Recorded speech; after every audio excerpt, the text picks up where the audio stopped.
안녕하세요. 평소 일할 때 아이디어가 잘 안 떠오르거나 할 때, 심심할 때, 잠깐 머리 좀 식히고 싶을 때, 이 사연 채널을 애청하는 구독자 중 한 사람입니다. 저는 30대 후반 여자고요. 그냥 가정주부는 아닙니다. 저는 일하는 시간을 제가 자유롭게 조절할 수 있지만 누구보다도 치열하게 살아가는 사람 중 하나입니다.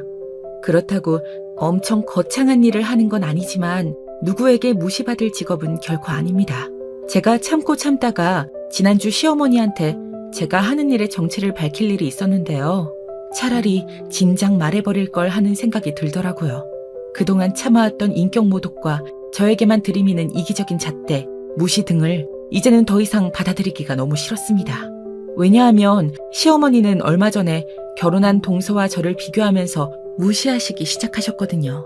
제가 제대로 통쾌한 복수 한번 해드렸습니다. 어떻게 했는지 자세하게 말씀드릴 테니까 전국에 계신 며느리분들 제 사연 듣고 조금이라도 힘내시라고, 기 펴고 사시라고, 참고 사시지 말라고 모두 좋아요와 구독 먼저 해주시고 사연 들어주시길 바라겠습니다.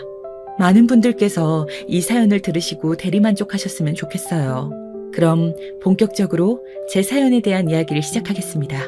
저는 30대 초반까지는 뚜렷한 직장이 없이 제가 정말 하고 싶은 일이 무엇인지 고민하며 방황하는 시기를 가졌습니다.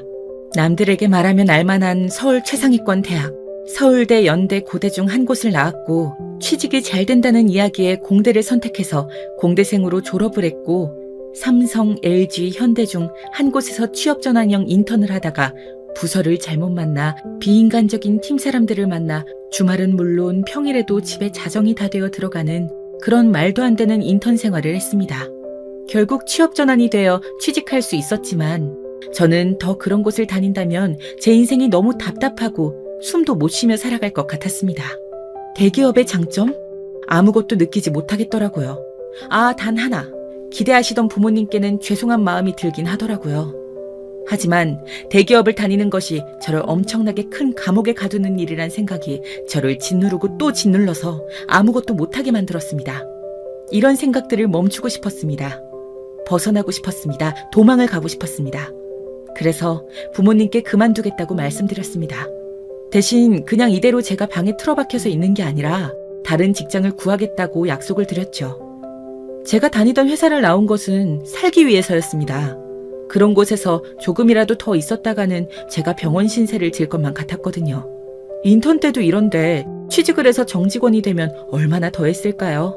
퇴사를 하고 나니 같이 입사할 뻔했던 동기들이 그러던데 퇴사율이 높기로 유명한 좌천당한 사람들만 모아두는 꼴통 부서에 제가 운 나쁘게 배치되었던 거더라고요. 저와 같은 부서였던 이 악물고 꾹 참고 입사를 강행했던 그 친구도 결국엔 1년도 못 버티고 퇴사했다고 합니다. 저는 정말 그 친구도 힘들었을 거라는 생각을 했고 나오길 잘했다고 생각했습니다. 그리고 저는 숨통은 트인 채 일할 수 있을 것 같은 기업들을 찾기 시작했습니다. 저에게는 일한 만큼 보상받고 미래 가치를 알고 함께 달릴 줄 아는 스타트업이 잘 맞았나 봅니다. 물론 대기업이었던 전 회사 인턴 월급과 동일한 급여를 받았지만 저의 아이디어가 아무런 이유 없이 묵살되지 않고 정직한 토론이 가능한, 적어도 말이 통하는 사람들과 눈빛만은 반짝이며 살아있는 또래 사람들과 일하는 것이 저에게는 더 행복한 길이었습니다. 물론 일은 일이라 힘든 일이 없다면 거짓말이지만 저는 스타트업에서 7년을 버티고 제가 몸을 담근 회사도 큰 성장을 이루어 초기 창업 멤버로 꽤나 적절한 보상을 받았습니다. 하지만 스타트업은 언제 어떻게 될지 모르기 때문에 사치와는 거리가 먼 생활을 했고 늘 바쁘게 열심히 일하다 보니 연애와는 담을 쌓고 살다가 스타트업 동료가 해준 단 한 번의 소개팅으로 지금의 남편과 만나게 되었습니다. 제 남편은 정말 나이에 맞지 않게 순박하고 때묻지 않은 그런 사람이었습니다. 그래서 현생에 찌들어 살던 저는 남편이 참 귀엽게 보였습니다. 그거 아시나요? 사람이 귀여워 보이기 시작하면 답도 없다는 걸요. 저는 빠르게 남편에게 빠져들어갔고 첫 연애이자 마지막 연애가 되어 결혼까지 직행하게 되었습니다. 남편은 이해심이 많은 사람이었습니다. 가진 것이 많고 공부도 많이 했는데 그런 속세의 때가 안 탄 것 같은, 오히려 모든 것에 초연한 것 같은 성격인데 정신과 의사라니 완전 반전 직업이었죠. 남편은 열심히 악바리처럼 사는 그런 저를 응원해 주더라고요. 그리고 저에게 너무 열심히 살다 보면 자신이 진정으로 원하는 것을 놓치고 살 수 있다면서 제가 다니는 회사를 그만두어도 괜찮다고 말해준 유일한 사람이었습니다. 남편의 응원 덕분에 아르바이트를 병행하며 제가 하고 싶은 것에 계속 도전하는 삶을 살았습니다. 그 상태로 30대 초반이 되었는데도 그는 전혀 재촉하거나 저에게 잘못 살아왔다는 말을 하지 않고 언제나 늘 한결같이 응원해 주었고요. 그 모습에 저는 남편과 결혼을 결심했죠. 힘들 때 곁에서 힘을 주는 사람은 정말 고맙잖아요. 여러분들께서 저였어도 아마 같은 선택을 하셨을 거라고 생각합니다. 벌써 난 30살도 넘었고 이제 금방 30 중반이 되고 후반이 될 것 같은 생각이 너무 많이 드는 요즘이야. 아직도 내가 평생 뭐를 하면서 사는 게 제일 중요한지 모른다니 내가 스스로 너무 한심하다는 생각이 많이 들어. 우리 주미 많이 힘들었구나. 그런데 한심하다고 생각할 거 아무것도 없어. 적성을 운 좋게 빨리 찾은 사람들은 그저 운이 좋았던 거지. 대부분의 사람들은 계속 퇴사할까? 나랑 안 맞는 옷을 입고 있는 것 같다. 내가 잘하지도 않는 길로 언제까지 밥 벌어먹고 살 수 있을까 등등의 생각을 하면서 꾸역꾸역 살아간다고. 하지만 우리 주미는 주체적으로 좋아하는 일, 하고 싶은 일을 찾고 있는 중이잖아. 멋진 일이야. 그러니 기죽지 마. 정말 그럴까? 이 나이 먹고 아직도 변변치 않게 아르바이트나 전전하는 나 같은 사람이랑 왜 만나는 거야 계속? 내가 스타트업 다니던 건 지호 씨 만나고 얼마 안 돼서 있었던 일이잖아. 난 궁금해. 혹시 내가 더 불안해할까봐 감정을 숨기고 있는 건 아닌지. 그런 바보 같은 소리는 하지 마. 나한텐 주미 너뿐이야. 알잖아. 네가 아직 못 찾았을 뿐이지 분명 좋아하는 일, 하고 싶은 일을 하면 주미 너는 그 분야의 탑을 찍게 될 거야. 이렇게 열심히 열정적으로 살 수 있는 사람은 흔하지 않거든? 그걸 조금 늦게 찾는다고 인생이 무너지는 게 아니야. 내가 곁에서 계속 응원해 줄 거야. 그러니 걱정 마. 난 너 아닌 다른 사람과의 삶 생각해 본 적도 없는걸? 하여간 정신과 의사 선생님 아니랄까봐 바로 안심하게 이야기 잘하는 것 좀 보소. 처음에는 이렇게 세상 물정 모르게 생긴 순수하고 때묻지 않은 사람이 어떻게 그런 정신과 일을 하나 신기했는데 지호 씨가 아이처럼 맑고 순수하고 그 순수한 마음으로 정말 진심을 다해 응원하기에 지치지 않고 상대방을 그렇게 대해주니까 계속 정신과 일을 할 수 있는 게 아닐까 싶다. 정말 대단해 지호 씨. 나도 주미를 만나면서 내 삶의 길을 찾은 기분이야. 난 주미랑 인생의 동반자 같은 사이라고 생각해. 결혼, 설마 이렇게 프로포즈를 하는 거야? 안 돼. 다음에 정식으로 해줘. 알겠어. 당연히 그럴 생각이었다고. 정말 완벽한 남편이죠? 제가 팔불출이라고 생각하실 수도 있겠지만 객관적으로도 이런 사람 또 없다는 생각이 들었기에 남편과 결혼을 진행할 수 있었습니다. 다만 문제는 시댁이었죠. 결혼할 당시에도 결혼 후 초반 6개월까지는 정말 아르바이트를 하며 계속 저의 길을 찾는 상태였기 때문에 까다롭고 편견 가득한 시댁은 저를 안이 꼽게 볼만했다고 생각합니다. 제가 빨리 자리를 잡고 하고 싶은 일을 찾아서 전념하고 싶었던 이유도 결혼 허락을 받고 결혼을 하는 과정 중에 저라는 사람이 이렇게 진로를 찾아보겠다고 늦은 사춘기를 겪고 있는 게 걸림돌이 될 거라는 건 너무나 잘 알고 있었기 때문입니다. 그래도 저희 남편이 저와 결혼하겠다는 굳건한 의지를 꺾지 못하시고 결국 결혼을 승낙하긴 했지만 말이죠. 그리고 결혼 후 일부러 시댁과 1시간 반이나 떨어진 거리에 신혼집을 구했는데 이유는 시어머니가 저한테 찾아오거나 찾아오라는 말을 덜 할 수 있게 하기 위함도 있었습니다. 남편의 세심한 배려였죠. 이런 면들을 아는데 어떻게 이 남자와 결혼하지 않을 수 있겠나요? 여러분이 저라면 남편과의 결혼을 포기하셨을 건가요?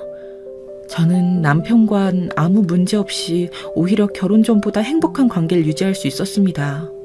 시어머니는 저를 대놓고 무시하셨지만 정말 최소한으로만 만날 수 있도록 남편이 중간에서 노력해준 덕분에 저는 결혼 6개월 만에 바로 지금의 직업을 찾았고 제가 재능도 있고 일을 할 때 시간이 어떻게 흘러가는지 모르게 몰입하게 되는 것을 알게 되었습니다.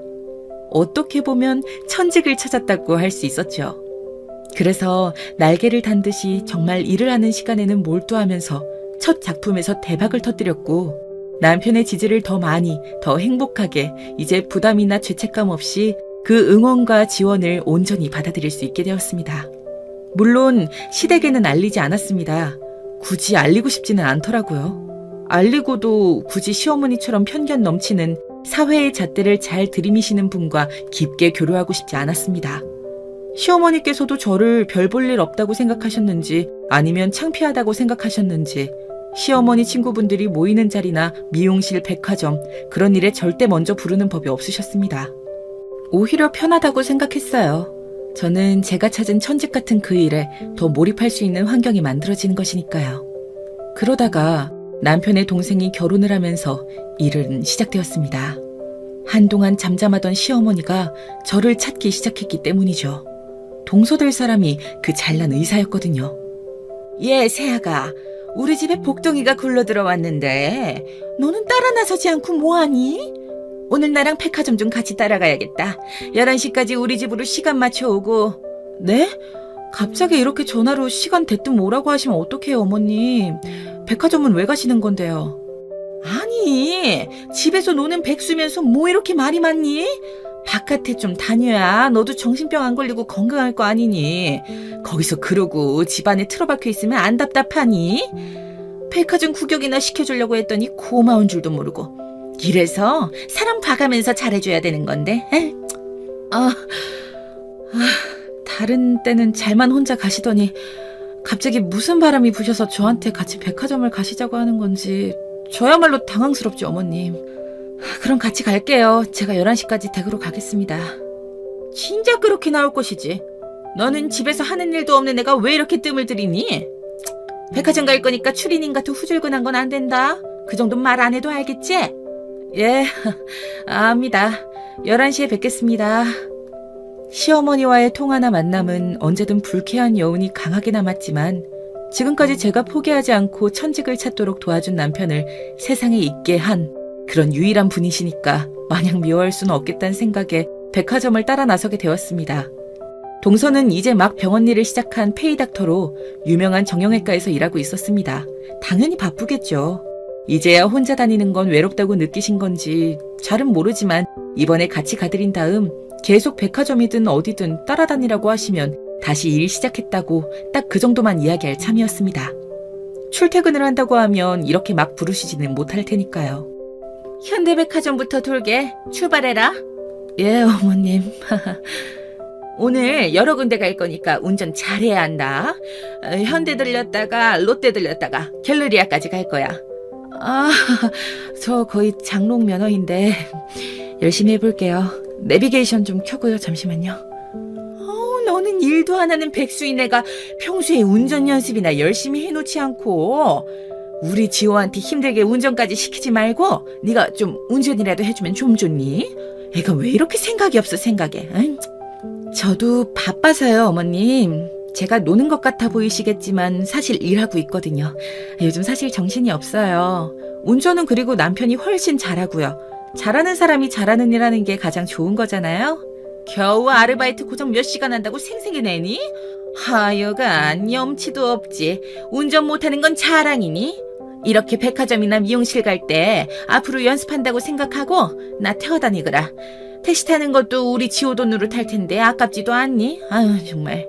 저는 버스나 지하철 타요, 어머님. 그리고 제가 버는 돈으로 제 앞가림은 충분하답니다. 저 일이 바빠서 어머님 운전수 노릇은 못해요. 죄송해요. 다른 운전하실 분을 차라리 알아보시는 게 어떨까요?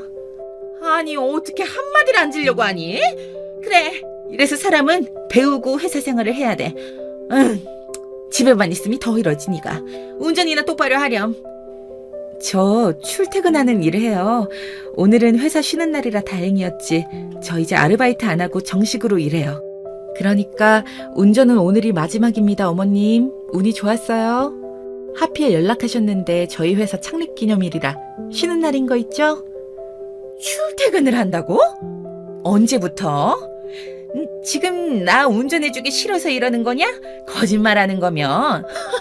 진짜예요, 어머님. 남편한테 물어보세요. 지호 씨도 저랑 같은 말 할 거예요. 시어머니는 저한테 앞으로 운전을 시킬 생각이셨나 본데 절대 그렇게 당할 수는 없죠. 제가 정말 노는 것도 아니고 일하느라 정신 없는데. 남편한테는 차에서 내리자마자 문자로 출퇴근하는 직장 다닌다고 입 맞추자고 보내놓았습니다. 백화점에 들어서자마자 시어머니는 무서운 속도로 쇼핑을 즐기시더군요. 이제 보니 저를 운전수로 쓰는 것보다는 짐꾼으로 쓰고 싶어서 부른 것이었습니다.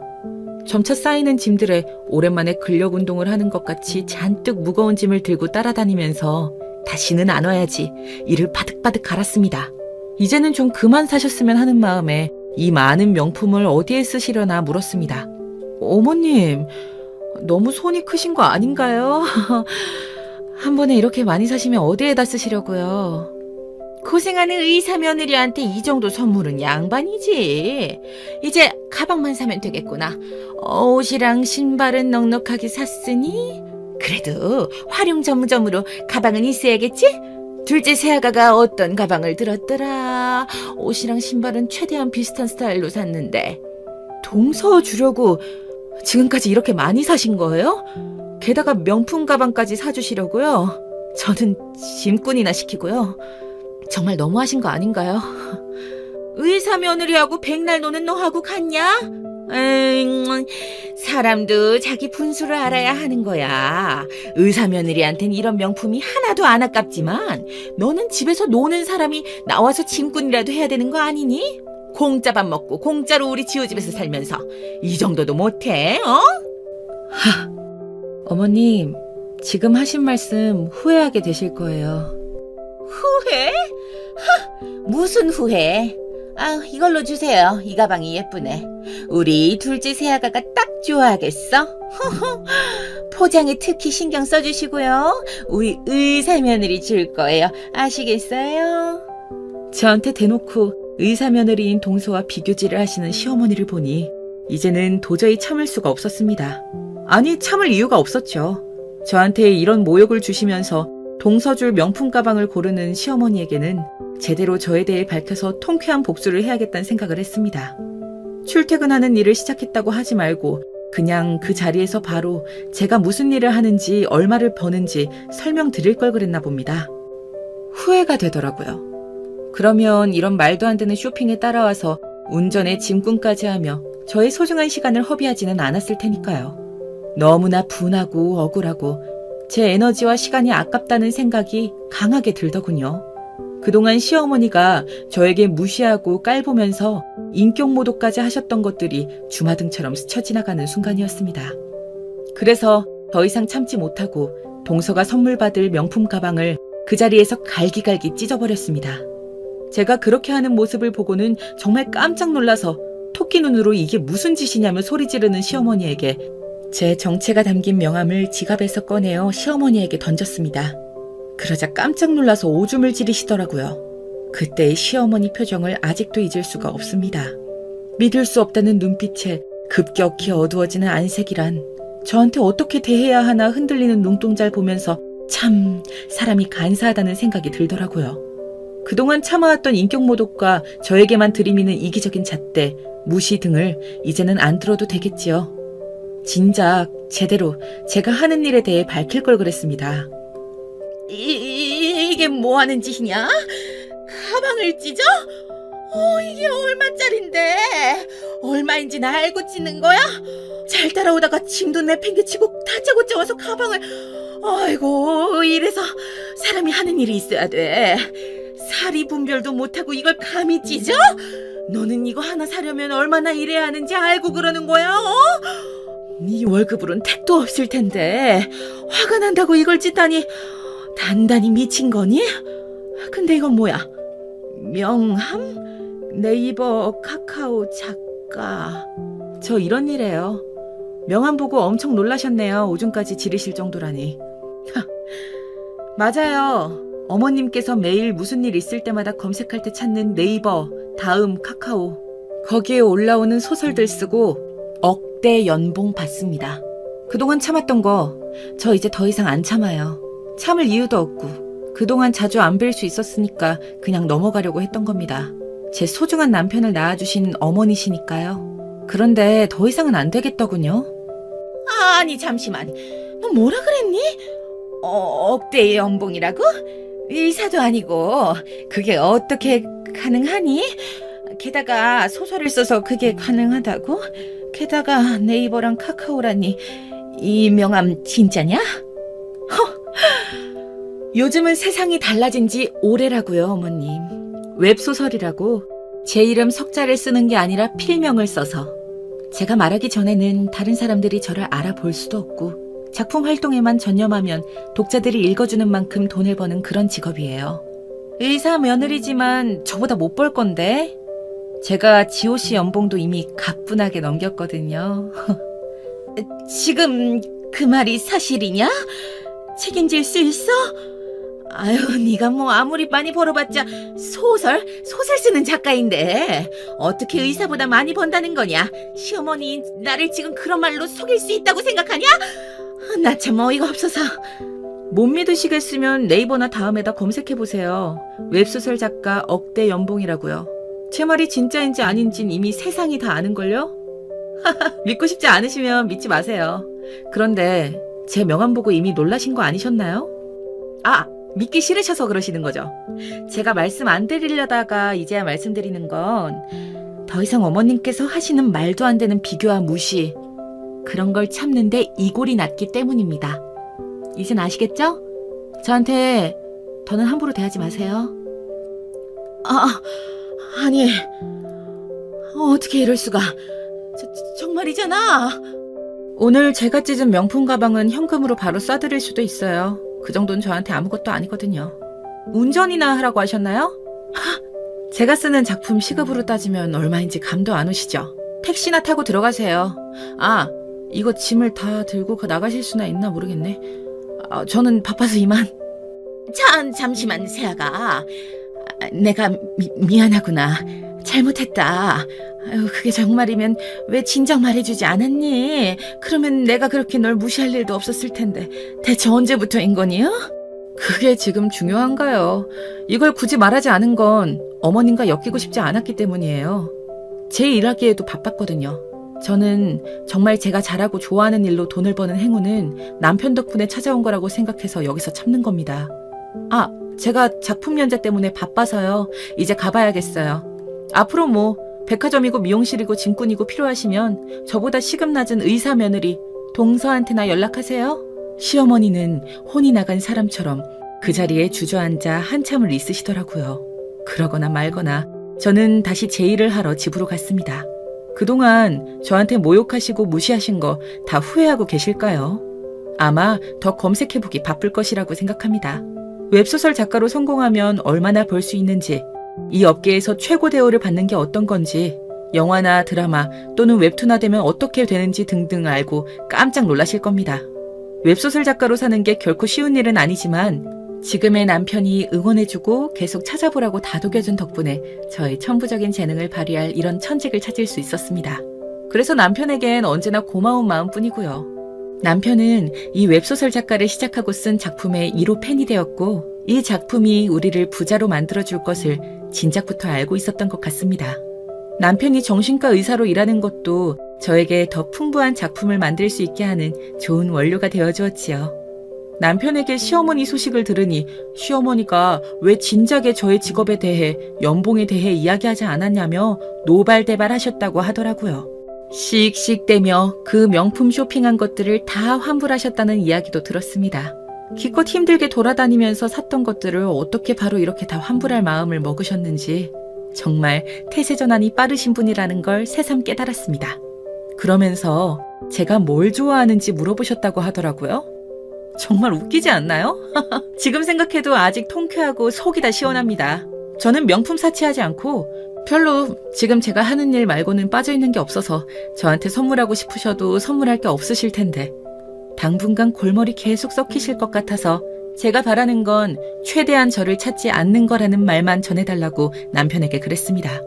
남편은 환하게 웃으며 당연히 그렇게 말해두었다고 했습니다. 역시 똑똑한 사람입니다.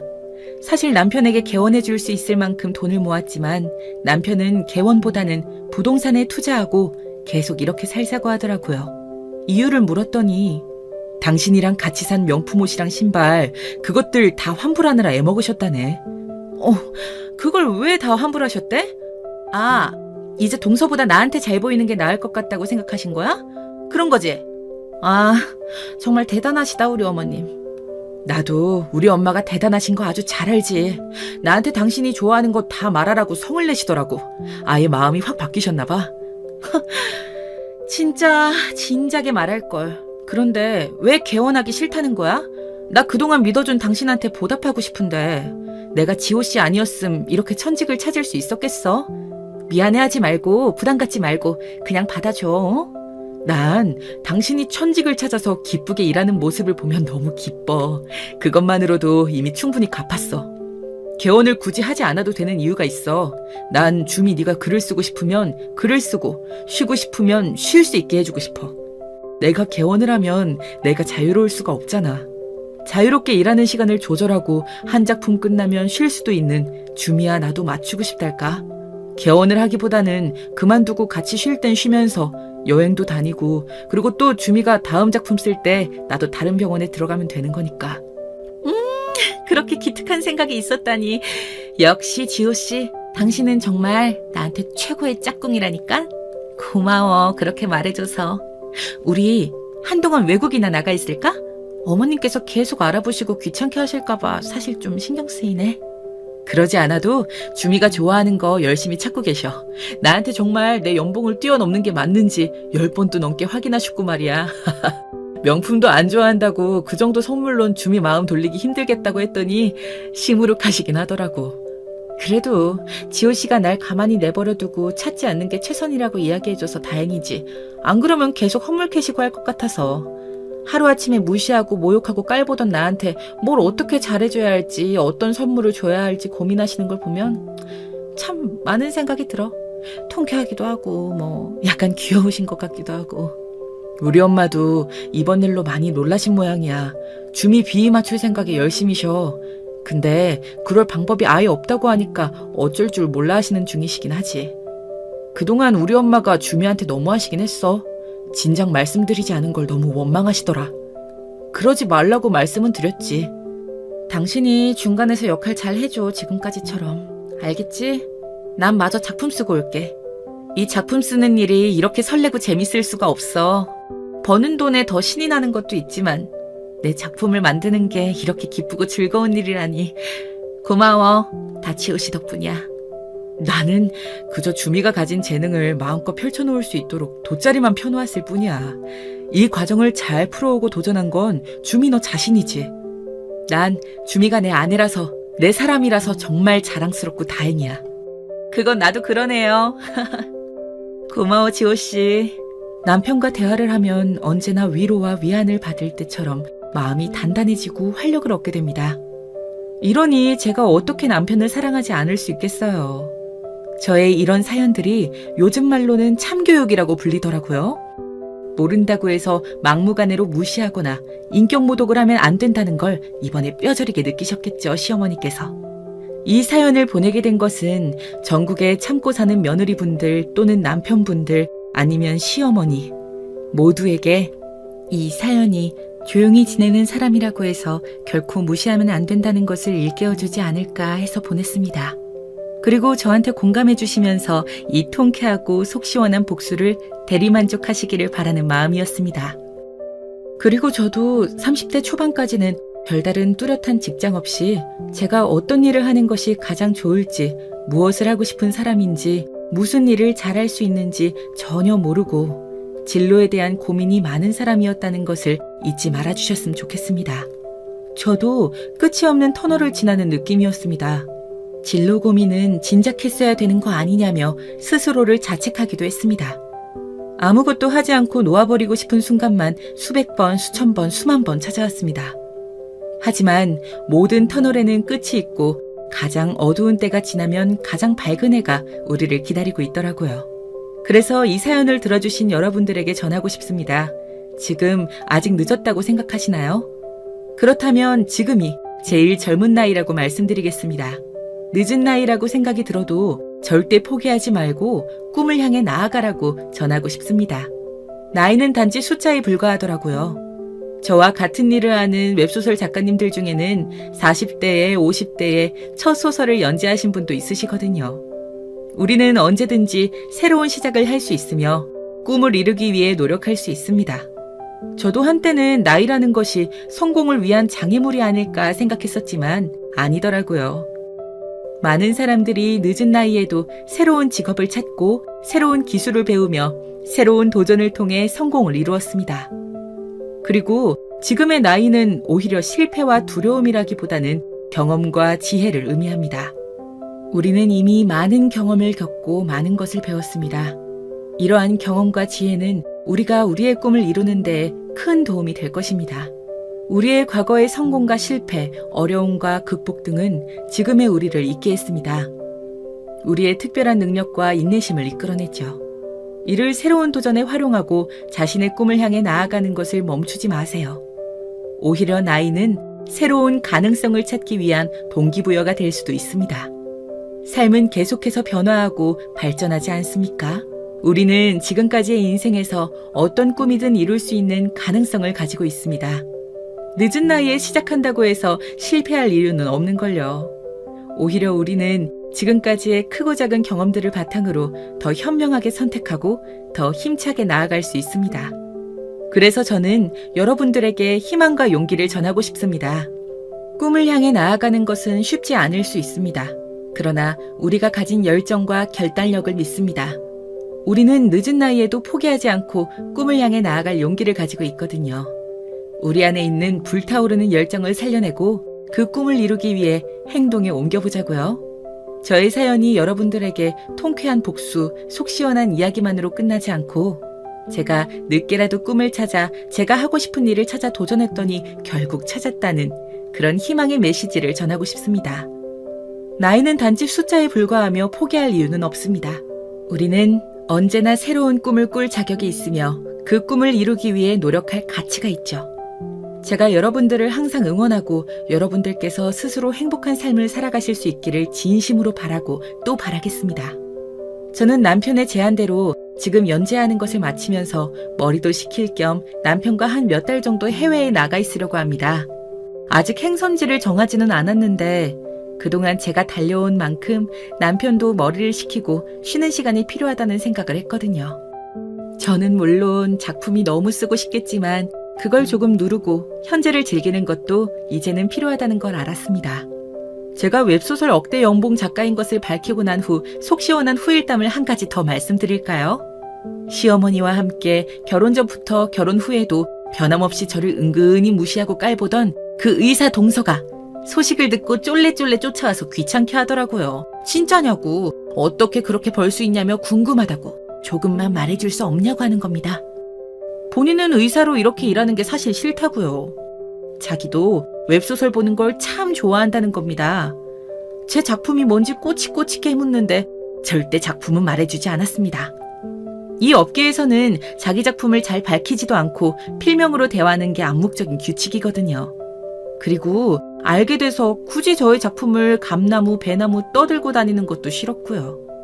이렇게 비밀스럽게 저의 작품 세계를 펼쳐나가는 편이 저한테 더 유리하고 훨씬 좋다고 생각합니다. 제 작품이 유명해지면 되지 저라는 사람이 유명해지는 걸 원하지는 않거든요.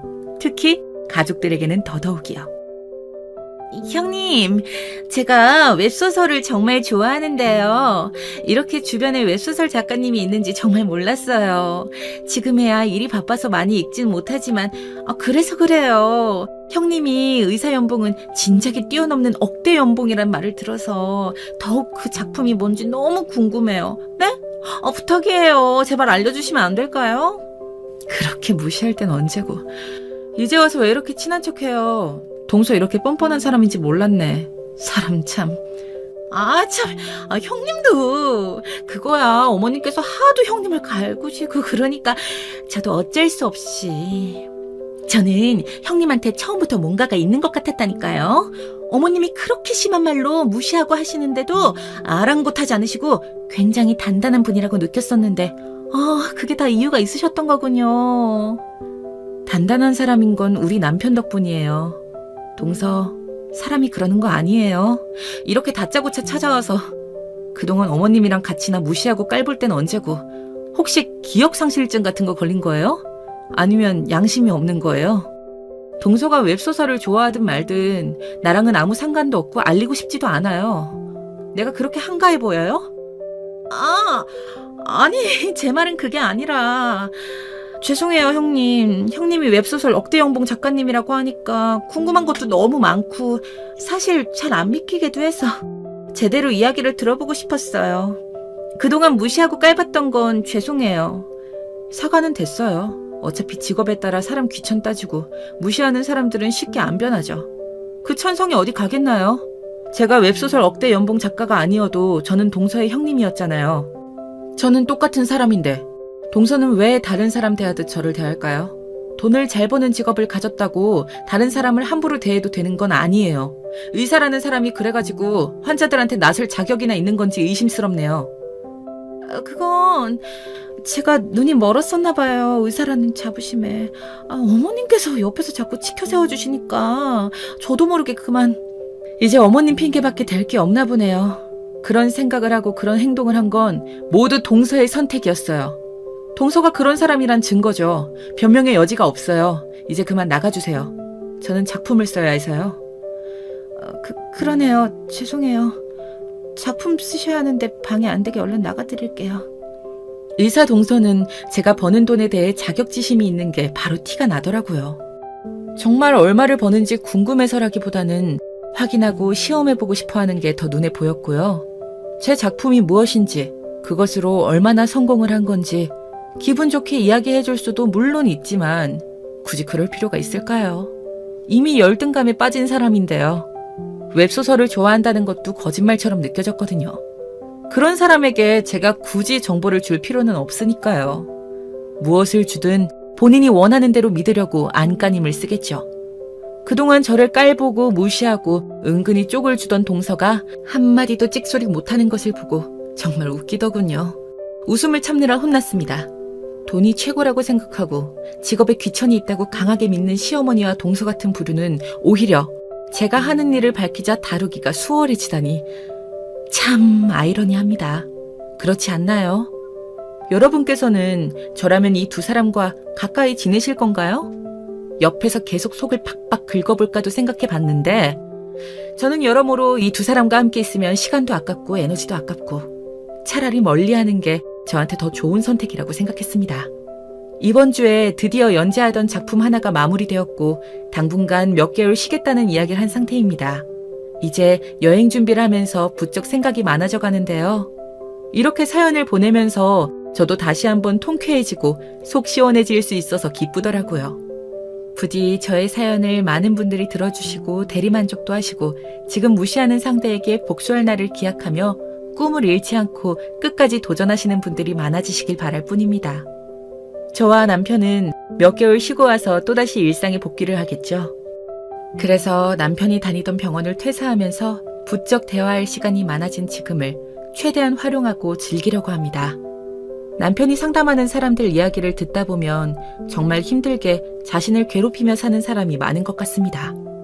강박에서 벗어나려고 발버둥 치시는 분들도 계시고 하루하루 우울증과 싸우고 있는 분들도 있죠. 직장에서 사람들과의 관계 때문에 트라우마가 생겨서 공황장애를 앓고 있는 분도 있고요. 정말 다양한 사람들이 사람과의 관계 속에서 상처받고 그 상처를 치료하러 다시 사회에 녹아들기 전까지 병원에서 고군분투하는 사람들이 정말 많더라고요. 그래서 남편의 이야기로 차기작을 준비해보려고 하고 있습니다. 저한테 털어놓으면서 남편도 위안을 얻고 또 아이 같은 웃음을 보여주거든요. 그리고 저는 이 웹소설 작가를 하는 일이 너무 좋고 재미있지만 또 다른 꿈이 생겼습니다. 바로 저처럼 좋아하는 일을 찾고 싶어하는, 자신의 재능을 발견하고 싶은데 아직 발견하지 못한 사람들, 늦었다고 도전하고 싶은 일을 도전하기에 망설이는 사람들, 진로에 고민이 있는 학생들, 그런 사람들을 상담해주고 싶어졌어요. 당장은 어렵겠지만 댓글로 혹시 그런 고민이 있으시다면 남겨주세요. 저도 여러분들의 이야기를 듣고 또 조언도 해드려보고 싶습니다. 남편은 병원에서 환자들과 대면하며 상담하지만 저는 꼭 만나지 않고도 우리가 충분히 소통하고 상담하면서 또는 응원해주면서 힘이 되어줄 수 있다고 생각하거든요. 지금 작품 활동을 하지 않고 잠시 쉬고 있을 때 이렇게 또 제가 하고 싶은 일을, 이 꿈을 도전해봐야 한다고 생각했습니다. 그래서 사연을 들어주신 분들에게 도움이 되고 싶어요. 저에 대한 응원도 좋고 자신의 고민에 대한 푸념이나 하소연도 괜찮습니다. 하고 싶은 일이 뭔지 모르겠는 가정주부분들이나 직장을 다니는데 이 길이 맞는지 모르겠는 분, 앞으로 뭐에 취미를 두고 살아가야 되나 하시는 분들, 내가 좋아하는 것이 뭐였는지 잘 모르는, 아니 잊어버리고 산 것 같다는 생각이 드는 분들 모두 좋습니다. 저의 이런 손 내밀기가 여러분에게 닿기를 바랍니다. 여러분들께서 댓글을 남겨주시는 건 저의 꿈을 이뤄주시는 것이나 다름없는 일입니다.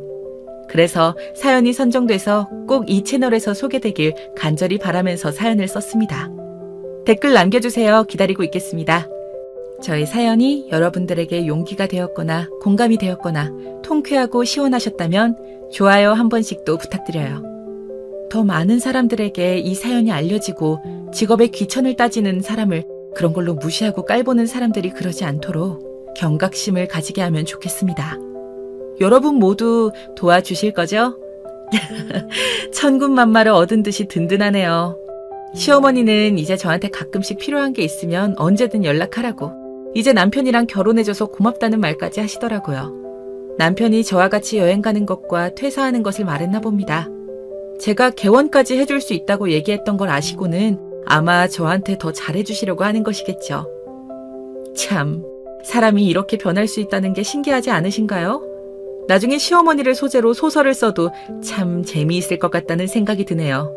여러분께서 저라면 시어머니를 소재로 소설을 쓸 때 어떻게 하실 것 같으신가요? 작품은 정말 이렇게 생각하면 소재가 무궁무진하고 쓸 내용도 많은 것 같습니다. 정말 제가 행복하게 글을 쓴다는 것을 더 절실하게 느끼고 있는 것 같습니다. 여러분께서도 이런 일을 찾으시면 좋겠어요. 취미로도 좋습니다. 취미가 내 삶에 크고 작은 활력을 만드는데 큰 도움을 주니까요. 웹소설 작가로 어떻게 시작했는지 궁금하시면 그걸 남겨주셔도 좋습니다. 제가 엄청 자세하게는 어려워도 대략적인 방향은 말씀드릴 수 있을 것 같아요. 그리고 웹소설 작가뿐만 아니라 세상에 정말 무수히 많은 직업과 취미가 있다는 것을 아셨으면 좋겠습니다. 아는 것과 모르는 것은 정말 다르니까요. 알 때에는 도전해볼까? 조금 더 알아볼까? 하는 생각이 들 수 있고, 더 그 취미나 직업에 대해 알아보면서 향유할 시간을 만들 수 있지만, 아예 모르신다면, 아예 찾아보지 않으신다면 삶에서 새로운 일을 마주할 가능성은 점점 더 줄어갈 테니까요. 배움의 즐거움과 탐색의 즐거움을 놓지 마세요, 여러분. 한 가지 더. 여러분께 궁금한 것이 있습니다. 여러분이 저라면 어떤 곳으로 여행을 가고 싶으신지도 궁금합니다. 다녀왔는데 좋았던 여행지나 꼭 해외가 아니라 국내 여행지도 좋습니다. 좋은 장소들 말씀해 주시면 제가 여행 다녀오고 또 작품의 소재로 배경으로 쓸 수 있을 테니까요. 이렇게 사연 보내는 게 좋은지 몰랐네요. 여러분과 벌써부터 댓글로 소통할 생각에 신이 납니다. 평소에는 작품을 쓰는 데만 집중해서 남편 외에 다른 사람들과 별로 소통할 일이 없었는데 이렇게 사연을 보내고 많은 분들이 저의 이야기를 들어주시고 또 댓글을 달아주실 거라고 생각하니까 감개무량합니다. 저는 작품을 쓸 때 아이디어가 잘 안 떠오르거나 할 때, 심심할 때, 잠깐 머리 좀 식히고 싶을 때 이 사연 채널을 애청하는 구독자 중 한 사람이었거든요. 사연을 듣기만 할 때와 굉장히 다른 감정이 느껴지네요. 마음이 웅장해집니다. 여러분들의 사연도 댓글로 남겨주시면 읽으면서 너무 행복할 것 같습니다. 감사합니다. 안녕하세요. 저는 지방에 거주하는 40대 여자입니다. 오늘은 저한테 일어났던 깜짝 놀랄 만한 사연을 제보하려고 해요. 살면서 이런 일이 저에게도 일어나다니 너무 놀랍습니다. 주변에 말했더니 우리만 알기 아깝다고 하더라고요. 그래서 제보하게 되었으니 재밌게 들어주세요. 여러분, 은혜 갚은 까치 아시죠? 저는 살면서 사실 인생이 평탄하지는 않았어요. 오히려 고난이 많았고 가끔은 사는 게 벅차기도 했습니다. 그래도 제 나름의 신념은 있었어요. 사람이 아무리 그래도 착하게 살자는 신념이요. 평소에 이런 성격 때문에 배신을 당하기도 하고 억울한 일도 당연히 있었습니다. 하지만 인생이 길다는 말을 요즘 실감하는데요. 확실히 저는 착하게 사는 제가 좋아요. 무슨 말인지 궁금하시죠? 그럼 바로 시작할게요. 미쳤어? 이 사람아, 이게 도대체 몇 번째냐고. 당신은 저 어린애들 안 보여? 당신 자식이 지금 셋이나 있어. 그런데 그렇게 바람을 피우고 싶어? 내가 한 번 봐줬으면 이제는 그러면 안 되는 거잖아. 안 그래? 내가 이상해? 시끄러워. 내가 만나고 싶어서 만난다는데 네가 왜 난리야? 그럼 이혼해. 이혼하라고. 이혼하자고 하면 절대 안 된다고 했던 거는 너 아니야? 나 어리고 예쁜 새 애인하고 재혼하게 이혼하자고. 네 딸이 지금 3명이야. 저 애들은 어떡해? 여보, 제발 정신 차려. 이제 큰딸은 중학교 들어가. 아직 애들 많이 어려. 적어도 사람이 아기를 낳았으면 책임감은 있어야 하지 않아? 너는 집에 애가 이렇게 많은데 다른 여자를 만나고 싶어? 우리 아들한테 그만해라. 내가 듣다 보니까 기가 막혀서 네가 애초에 집에서 잘했으면 내 아들이 다른 여자가 눈에 들어왔겠니? 남자는 여자하기 나름이다. 그렇게 사사건건 간섭하니까 내 아들도 밖에서 숨통이 트였겠지. 아유, 최악이다, 최악이야. 내 말이 그 말이야. 내가 바람 피우는 게 잘못이야? 그러면 네가 잘하라고. 시끄러우니까 밥이나 가져와. 배고파. 밥 줘. 제 가정 환경은 아주 좋지 않았어요. 저는 세자매의 큰딸로 태어났는데 자라면서 부모님이 사이좋은 모습을 단 한 번도 본 적이 없습니다. 아빠는 제가 아주 어릴 때부터 바람을 피우셨고 심지어 만나는 새로운 여자를 집으로 데려오기도 했었어요. 어린 나이에 그런 아빠가 너무 미웠던 기억이 나요. 여기 왜 이렇게 더러워? 너 아까 청소는 했어? 네가 그러니까 자꾸 우리 아들이 밖에서 새로운 여자를 만나는 거 아니냐? 나 같아도 아내가 집에서 이러고 있으면 밖에서 다른 여자를 만나고 싶지. 빨리 청소 안 해? 게다가 친할머니를 모시고 살았는데 어렸던 제가 보기에도 엄마는 매우 힘들어 보였어요. 그래도 엄마는 이혼하지 않았는데 그게 다 우리 세자매 때문이었죠. 아빠가 그래도 밖에서 돈을 꾸준히 벌어오긴 했거든요. 현실적으로 이혼하면 엄마가 우리를 혼자 키우는 것은 너무 막막했었나 봐요. 그런데 그렇게 이혼하지 않고 버티던 엄마가 나서서 이혼하게 된 계기가 있었어요. 바로 제가 고등학교 1학년 때였습니다. 아이고 내 아들! 우리 아들은 죄가 없어요. 이게 다 며느리가 집안에서 아내 역할을 못해서 그래. 우리 아들이 원래는 진짜 사람이 얼마나 착한지 몰라. 사람을 때렸다고? 그거 다 실수예요. 그런데 교도소에 간다니. 이게 무슨 말이에요? 안 돼요. 차라리 며느리를 데려가세요. 바로 아빠가 술을 마시고 동네 아저씨와 시비가 붙었어요. 거기서 서로 주먹 다짐까지 하게 되었고 돈과 힘이 없던 아빠는 그대로 교도소에 가게 되었습니다. 워낙 사고를 많이 치고 다녀서 경찰서에 가는 것은 놀랍지 않았어요. 그런데 진짜로 교도소에 들어가게 된 것은 처음이었습니다. 더 웃겼던 것은 아빠와 친할머니는 그걸 다 가만히 집에서 살림하던 엄마의 탓을 하였던 거였어요. 당신이 뭐라도 해보라고. 저놈 아내는 아빠 빽까지 써서 경찰서에서 빼냈던데 우리는 변호사 선임할 돈도 없어서 내가 그냥 교도소에 가게 생겼잖아. 너는 내가 교도소 가면 그땐 어떡할래? 돈 벌어오는 사람도 없는데 어떡할 거야. 뭐라도 하라고. 친정도 없는 년이라 쓸모가 없어. 우리 아들이 뼈 빠지게 밖에서 돈을 벌어왔으면 안에서 잘했어야지. 순진한 내 아들을 이렇게 교도소까지 가게 만들어? 네가 제정신이야? 그만! 나 이제 못 참아. 이혼해. 맨날 나한테 이혼하자고 했지? 그래, 환영이야. 제발 이혼하자. 나 더는 못 참아. 내가 평생 이러고 살 거 생각하니까 속이 깝깝해서 죽을 것 같아. 이혼해. 애들은 다 내가 데려갈 거야. 뭐? 이혼? 그래, 해. 내가 뭐 무서워할 줄 알아? 지금 너 내가 교도소 간다고 이러는 거지? 내가 장담하는데 너 내가 출소하면 나 찾아와서 돈 달라고 할걸? 참나, 네가 뭘 할 줄 아는데. 아무것도 못하면서 이혼해! 쓸모도 없는 딸만 셋 낳았으면서 뭐가 그리 당당해? 그래, 그 계집 애들 다 데리고 가라. 우리 찾아오기만 해봐. 알겠어? 꺼져. 당장 우리 집에서 꺼지라고. 뭘 봐? 안 나가? 나가. 내가 이런 망할 집구석에서 결혼 생활을 했던 게 인생의 한이다, 한. 얘들아, 가자. 이 쓰레기 같은 집안하고는 다시는 만나지도 말자. 엄마는 무서워서 울고 있는 우리 세자매를 데리고 살던 집을 나왔어요.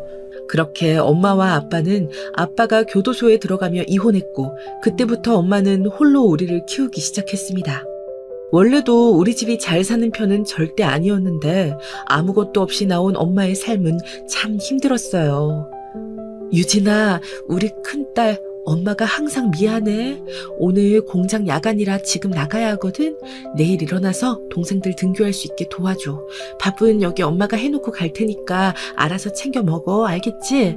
남들처럼 해주지 못해서 미안해. 알겠어. 엄마, 유선이랑 유미는 걱정하지 말고 몸 조심히 일하고 와. 저번처럼 다치면 돈이 문제가 아니고 내가 너무 속상해서 그래. 집은 전혀 걱정 안 해도 돼. 내가 망할 남편복은 없어도 자식복 하나는 기가 막혀. 엄마는 그래서 공장에도 공주가 셋이나 있다고 벌써 자랑했어. 그중에서도 우리 큰 공주가 제일 좋고 기특해. 그리고 이거 수학여행비야. 엄마가 이래서 주는 거니까 사양하지 말고 받아. 뭐? 싫어. 나 안 간다고 이미 선생님께 말씀드렸어. 나 진짜로 수학여행 안 가도 돼. 이 돈이면 우리 한 달은 먹고 살 수 있어, 엄마. 이거 아껴서 차라리 유선이랑 유미 학비에 보태자. 아니야. 엄마가 우리 큰딸 수학여행은 진짜 보내고 싶어서 그래. 그러니까 꼭 가. 알겠지? 엄마 다녀올게.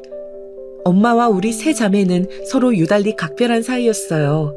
가난해도 서로를 향한 마음은 워낙 컸습니다. 엄마는 홀로 우리를 키우며 공장에 다니셨는데 그래서 동생들을 챙기는 것은 항상 제 몫이었어요. 다행히 동생들이 매우 순해서 큰 어려움 없이 그렇게 저는 성인이 되었습니다. 성인이 되고 나서 대학은 당연히 진학하지 못했어요. 현실적으로 돈이 없기도 했고 공부를 그리 잘하지도 않았거든요. 엄마, 이제 나도 돈 버니까 너무 무리하지 마. 그러다 몸 상해.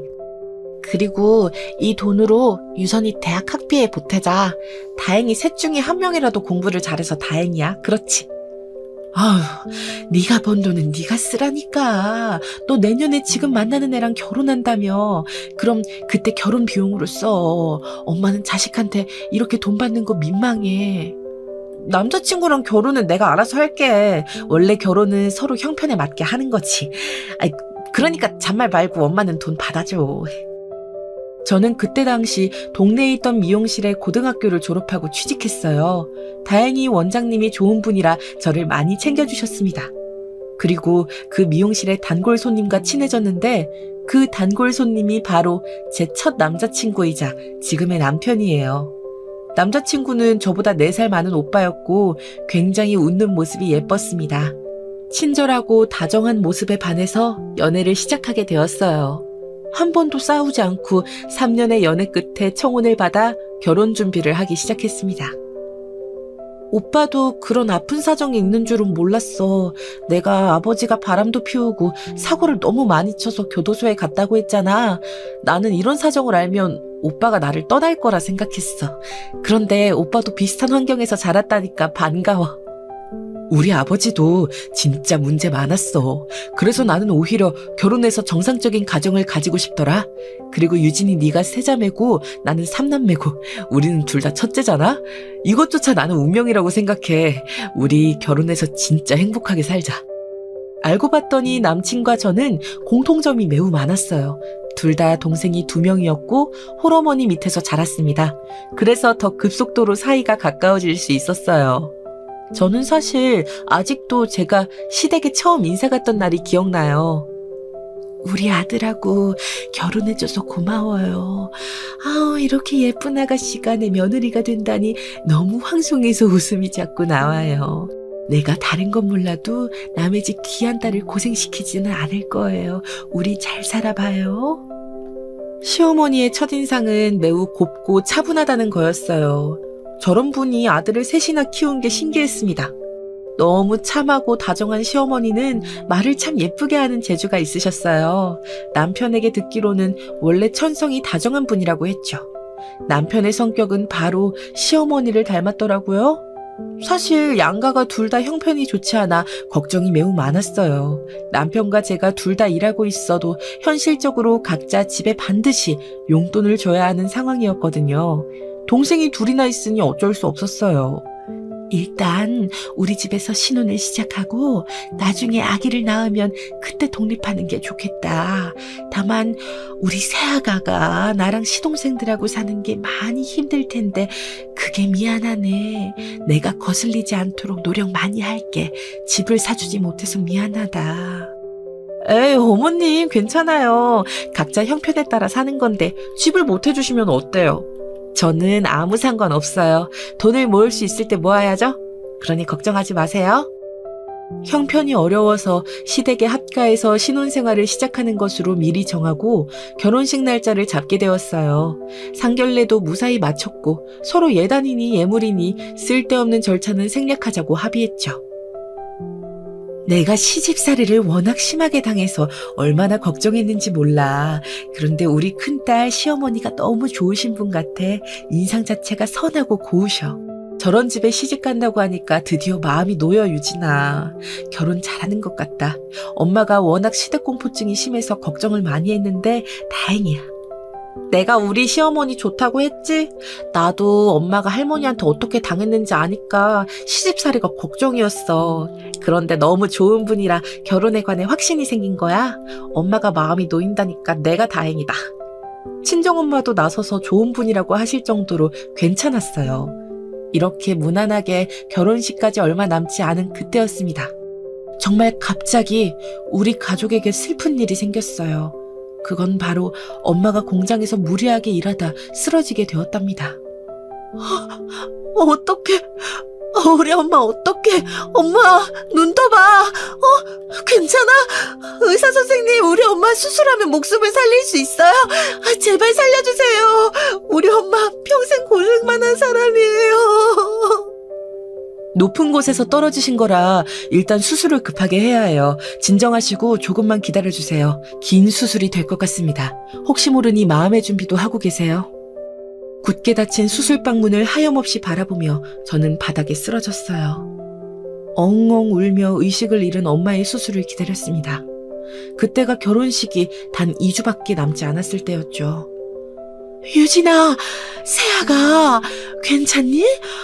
이게 다 무슨 일이야. 아이고, 사돈. 아가, 괜찮다. 내가 옆에 있어줄 테니까 너무 걱정하지 마. 다 잘 될 거야. 시어머니도 소식을 듣고 바로 병원으로 와주셨어요. 옆에서 계속 제 손을 잡아주시며 위로해 주셨습니다. 그때 얼마나 저한테 큰 힘이 되었는지 아직도 감사할 정도예요. 마침내 수술실 문이 열리고 의사가 나왔습니다. 다행히 목숨은 살렸습니다. 다만 환자분 상태가 심각해서 회복하는 데 오래 걸릴 수도 있어요. 일단 병원에 입원하고 경과를 지켜보는 게 최선입니다. 아마 오래 입원하실 수도 있어요. 목숨은 살아있다니 다행이네요, 의사 선생님. 감사합니다. 정말 감사해요. 저는 엄마가 이대로 죽는 줄 알았어요. 다행히 엄마는 수술이 잘 되었지만 입원은 필수로 해야 하는 상황이었어요. 현실적으로 당장 2주 뒤에 제 결혼식이 있어서 그게 걱정되었습니다. 병원비도 만만치 않았고요. 아가, 유진아, 결혼식은 미뤄도 되지 않니? 나는 다 떠나서 제일 우선이 사람 건강이라고 생각해. 사돈 어르신 몸 상태가 우선이지. 나는 네 의견에 따를 테니 네가 하고 싶은 대로 하렴. 알겠지? 시어머니는 너무 감사하게 제 의견을 제일 먼저 물어보셨어요. 결국 저도 속이 말이 아니라 결혼식은 뒤로 미루게 되었습니다. 남편도 시어머니도 괜찮다고 하셨지만 참 죄송했죠. 그런데 저는 이때 아이러니하게 결혼을 꼭 해야 한다고 생각했습니다. 그 이유는 바로 시어머니의 행동 때문이었어요. 어머니가 여기 무슨 일이세요? 아, 새아가, 내가 사돈이 걱정되어 집에 있을 수가 없더라고. 너야말로 지금 일하는 시간 아니야? 내가 말했잖아. 병간호는 집에서 노는 내가 할 테니 너는 걱정하지 말고 일하렴. 어머니, 안 그러셔도 돼요. 사실 동생들한테도 이미 들었어요. 어머님이 몰래 반찬 가져다 주신다면서요. 집으로 불러서 밥도 먹이시고. 저는 어머님한테 해드린 게 아무것도 없는데 이렇게 받기만 해서 너무 죄송해요. 아유, 우리는 이제 가족이잖아. 가족끼리는 원래 이러는 거야. 그리고 내가 늘 말하지 않니? 사람이 먼저야. 내가 사돈 병간호는 책임질 테니까 세아가 너는 일해. 오늘은 어떻게 온 거야? 겨우 사정해서 잠깐 안 바쁠 때 짬내서 온 거예요. 병원비가 비싸서 차마 일을 쉴 수는 없잖아요. 항상 머리에 엄마 걱정이 가득했는데 어머님 덕분에 한숨 돌릴 수 있어서 얼마나 죄송하고 감사한지 모르겠어요. 나야말로 미안하다. 내가 우리 큰아들이 결혼하는데 해줄 수 있는 게 없잖니. 이렇게 간호라도 하면 나도 마음이 편해. 나를 위해 그런 거니까 세아가 너는 그냥 일해서 돈을 많이 모으렴. 응? 천사 같은 시어머니는 쓰러진 우리 엄마를 옆에 딱 붙어서 간호하셨어요. 이뿐만이 아니라 제가 동생이 2명이 있잖아요. 우리 집에 갈비찜 같은 요리도 해서 가져다 주시고 밑반찬도 가득 가져다 줬다고 동생들이 말했습니다. 너무 죄송하고 감사해서 이 은혜를 어떻게 갚아야 하나 싶었죠. 그리고 마침내 우리 엄마도 제대로 회복하게 되어 결혼식을 1년 늦게 올리게 되었습니다. 유진아, 네가 그렇게 착하고 성실하게 살더니 복을 받나 봐. 내가 쓰러져 있을 때 사돈께서 어찌나 지극정성으로 간호했던지 그걸 간호사가 나한테 말해주더라. 우리 딸이 결혼 하나는 무척 잘하는 것 같아 다행이야. 그렇다니까 나는 우리 시어머니한테 평생 은혜를 잊지 않고 갚을 거야. 엄마가 회복하게 되어 나도 기뻐. 그리고 저는 결혼해서 시어머니와 함께 시댁에서 살게 되었죠. 제가 초반에 우리 엄마가 지독한 시집살이를 당했다고 했잖아요. 친정엄마와 반대로 저는 시댁에서 집안일을 해본 적이 진짜 손에 꼽을 정도예요. 세아가 지금 뭐하니? 내가 집안일은 내 몫이니까 건들지 말라고 했잖아. 종일 일하는 나 힘들 텐데 이렇게 집에서까지 일하면 몸이 못 버텨. 그러니까 아무것도 하지 말고 가만히 앉아서 쉬어. 어머니, 이거 제 빨래잖아요. 저도 같이 사는데 아무것도 안 하면 오히려 불편해요. 어머님이야말로 몸 상하니까 소파에 누워 계세요. 많이 움직이시면 관절 다쳐요. 어머님과 저는 서로 어떻게든 도움이 되려고 노력했어요. 이런 관계가 있다니 신기하지 않으세요? 지금 세대는 몰라도 사실 제 세대에서는 주변에서 이런 시어머니가 있다는 것을 믿지 않더라고요. 아무튼 이렇게 저는 평생 시어머니를 모실 생각을 하고 있었고 행복한 결혼 생활을 할 줄 알았답니다. 그런데 인생은 정말 모르는 거잖아요. 사건이 발생하게 되었어요. 자식 결혼은 2번째인데 왜 이렇게 떨리지? 세아가 이거 맛 좀 봐줄래? 내가 아까 간을 보면서 요리하긴 했는데 영 맛이 안 나네. 괜찮니? 새로운 며느리가 서울 사람이라 입맛이 까다롭지 않을까? 에이, 어머님, 맛만 좋은데요. 우리 어머님 음식 솜씨 대단한 거 모르는 사람도 있어요? 제 동생은 어머님이 예전에 해주신 갈비찜을 아직도 얘기한다니까요. 식당에서 파는 것보다 맛있어요. 걱정하지 마세요. 그래? 그러면 다행이지. 그리고 갈비찜 많으니까 내일 집에 가져가. 어머님 건강은 괜찮으신 거 맞지? 괜찮아요. 어머님 간호가 너무 대단해서 퇴원하고 지금까지 멀쩡하세요. 아무튼 저는 맛만 좋으니까 어머님 긴장 푸세요. 어머님 음식에 맛이 없으면 그 사람 미각이 이상한 거예요. 둘째 시동생이 결혼하게 되면서 동서가 생기게 되었어요. 동서는 서울에서 나고 자란 서울 토박이였는데 처음 인사 오는 날 시어머니가 유독 긴장을 하셨죠. 그리고 드디어 둘째 시동생과 동서가 집에 왔는데 사실 첫인상이 그리 좋지는 않았어요. 둘째 동서는 친정이 잘 사는 집이라고 들었는데 그래서 그런가 은근히 시어머니를 무시하는 발언을 하더라고요. 여기 시골에서는 이런 것도 먹네요. 서울에서는 이런 나물을 식탁에서 본 적이 없거든요. 먹어도 몸에 이상이 없는 건 맞죠? 제가 워낙 곱게 자라서 음식을 잘못 먹으면 탈이 나거든요. 만약 제가 탈나면 우리 아버지가 가만히 안 계실 거예요. 그래요? 그러면 이거 고기랑 생선구이 위주로 먹어요. 내가 음식 솜씨가 좋지 않아서 걱정이네. 입맛에 맞지 않으면 뭐 과일이라도 줄까요? 에이, 맛만 좋은데요. 그리고 어차피 같은 한국인데 뭐가 그렇게 다르다고 그러세요. 여기가 섬도 아니고 어디 오지 산골도 아닌데 지역 특색이라고 생각하고 드셔보세요. 어색할 순 있는데 그게 몸에 나쁜 건 아니거든요. 저는 곤란해하는 시어머니를 도우려고 저렇게 말했는데 순간 둘째 동서와 눈이 딱 마주쳤어요. 그리고 그때 둘째 동서의 표정을 저는 잊을 수가 없습니다. 정색도 그런 정색이 없었거든요. 아니, 정색이 아니고 노려본다는 말이 맞는 것 같아요. 혹시 맛이 없으면 내가 지금 밖에 가서 뭐라도 사올 테니까 말해줘요. 아들한테 미리 물어봤는데 해산물을 좋아한대서 특별히 생선 위주로 준비했거든요. 어머니, 고등어 김치찜이 너무 맛있어요. 이거 남으면 우리 친정에 들고 갈게요. 여보, 맛있지 않아? 나는 너무 맛있어. 제가 일부러 저렇게 말한 것은 다 이유가 있었어요. 둘째 동서는 전형적인 서울 깍쟁이였거든요. 시어머니가 자기를 위해 준비했다고 하는데 깨작거리는 모습이 너무 좋지 않았습니다. 표정부터 먹기 싫은 티를 내길래 시어머니가 민망해 하셨어요. 거의 밥이 줄지 않는 것을 보고 시어머니는 속상해 하셨죠. 그렇게 동서가 돌아가고 저는 둘째 시동생에게도 화가 났어요. 아까 어머님 표정 봤어? 나는 도련님한테도 실망이야. 자기 아내 될 사람이 옆에서 그러고 있으면 중재를 하던가. 예쁘니까 좋다고 옆에서 눈치를 오히려 살살 보더라. 너무 실망했어. 안 그래도 나도 뭐라고 했어. 우리가 가난하게 자라서 부자인 재수 씨한테 푹 빠졌나 봐. 결혼하고 아예 우리 집은 모른 척을 할까 봐 무섭네. 둘이 집에 돌아가고 내가 어머님께 가서 너무 맛있다고 하니까 손을 꼭 잡고 고맙다고 하신 거 있지. 어머님 음식 솜씨 우리 동네에서 유명하잖아. 사람이 하나를 보면 열을 안다고 했어. 나는 동서 마음에 들지 않아. 나도 재수씨 별로야. 그런데 현실적으로 우리 집에서 지원해 줄 수 있는 게 적으니까 엄마도 저러시는 거지. 재수씨도 우리 동생이 잘나서 자기 집으로 쓱 데려가려고 저러잖아. 아, 속상하다. 둘째 시동생은 공부를 매우 잘해서 서울에 있는 대학에 진학했어요. 거기서 열심히 죽어라 공부해서 대기업에 들어갔습니다. 그리고 둘째 동서를 만났는데 동서네 집안에 돈이 워낙 많았어요. 결혼할 때 지원받는 금액 차이가 매우 커서 둘째 시동생은 어머니 앞에서 돈을 달라고 요구했죠. 시어머니가 몰래 우는 모습을 보고 저는 큰 결심을 하게 되었습니다.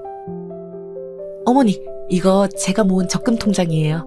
원래 아기 낳으면 쓰려고 했는데 일단 급한 상황이니까 둘째 결혼 비용으로 쓰세요. 아가, 아니다. 네가 힘들게 번 네 돈을 어떻게 쓰니? 아유, 됐다. 괜찮아. 돈 모아서 분가해서 아기 낳아야지. 괜히 내가 감정을 잘 추스르질 못해서 너한테 신경 쓰이게 해서 미안하다. 아우, 어머님은 뭐가 그렇게 미안하세요. 괜찮아요. 그리고 무슨 분가예요. 저는 어머님 평생 모시고 살 거예요. 아기도 아직은 소식이 없잖아요. 원래 급한 불부터 끄는 거 모르세요? 어머님이 안 받으시면 저 받을 때까지 밥 안 먹어요. 시어머니는 한사코 거절하셨지만 제 마음이 불편해서 통장을 손에 쥐어드렸어요. 제가 그렇게 돈을 드린 이유는 둘째 동서 때문이었습니다. 우리 시댁에서도 어느 정도 돈을 주니까 무시하지 말라는 경고의 의미였죠. 그렇게 제 돈으로 지원받아 둘째네는 결혼했는데 결혼하고도 마음이 상하는 일이 꽤 있었어요. 뭐라고?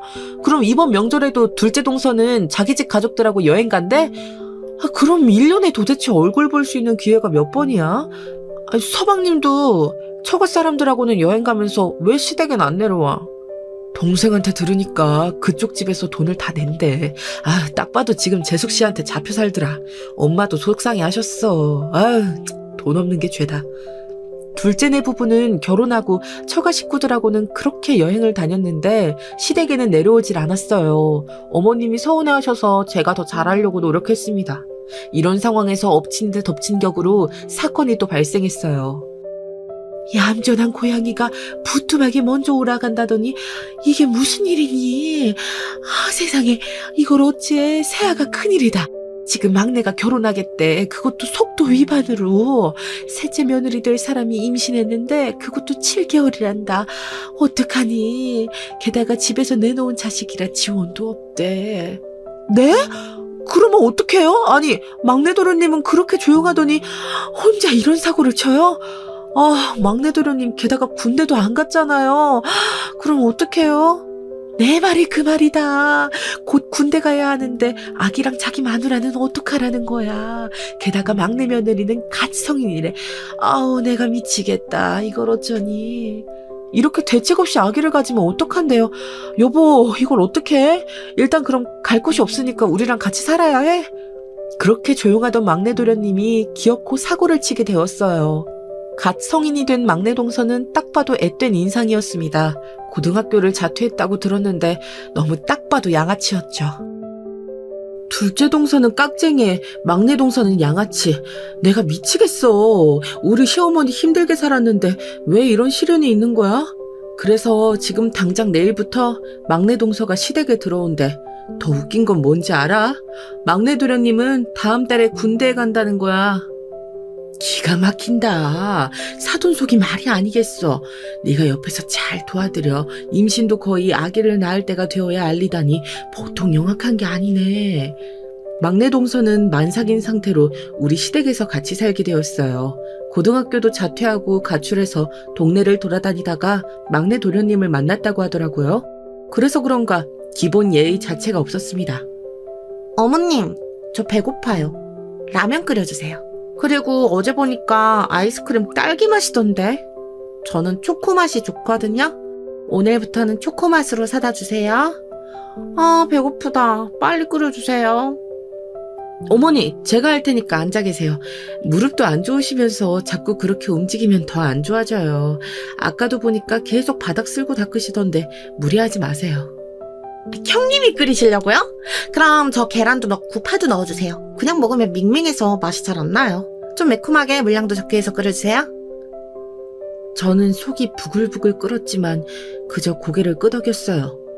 저도 평소 같았으면 분명히 뭐라고 했을 텐데 임신한 상태니까 뭐라 하질 못하겠더라고요. 우리 착한 시어머니는 남편도 가족도 없이 혼자 시댁에서 사는 막내 며느리가 안쓰럽다고 하셨습니다. 어린애가 뭘 알겠어. 자기도 아기 낳으면 그때 비로소 어른이 되니까 그때는 달라질 거야. 그나저나 우리 첫째 며느리가 고생이네. 내가 너무 미안하다가 같이 살기 불편하면 언제든지 분가해도 좋아. 알지? 에이, 무슨 소리세요. 제가 왜 나가요. 저는 어머님 평생 모시고 살 거라니까요. 나가는 건 막내 도련님하고 막내 동서가 나가야죠. 분명히 군대에서 제대하면 나간다고 했잖아요. 실제로 막내 도련님은 제대하고 바로 자기 마누라와 아이를 데리고 나간다고 했었어요. 그 조건으로 막내 동서가 시댁에서 같이 사는 것을 허락한 거였죠. 막내 동서와 같이 사는 것은 엄청난 고역이었습니다.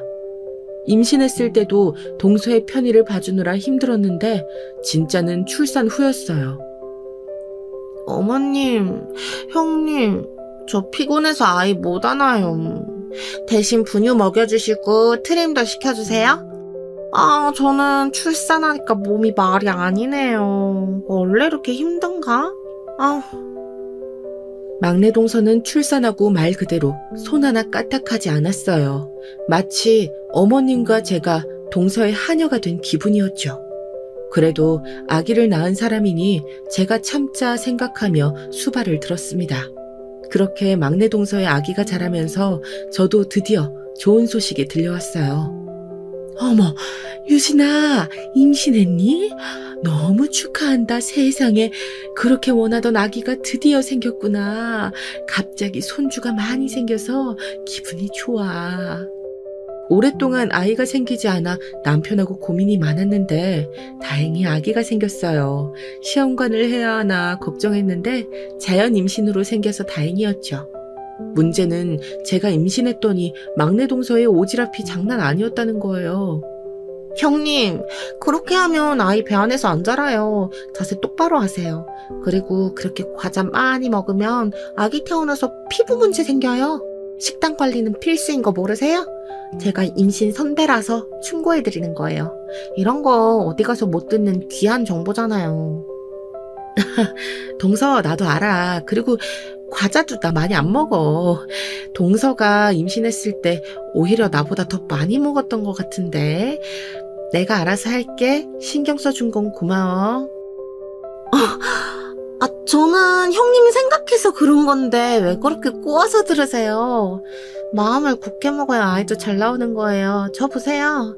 우리 딸이 이렇게 건강한 건 제가 마음이 건강해서 그런 거랍니다. 막내 동서는 임신한 저한테 하나부터 10까지 오지랖을 부렸어요. 이런 상황 속에서 저는 태교를 하게 되었죠. 그런데 좀 조용히 있고 싶어도 집에는 막내 동서와 시조카가 있으니 쉴 수가 없었어요.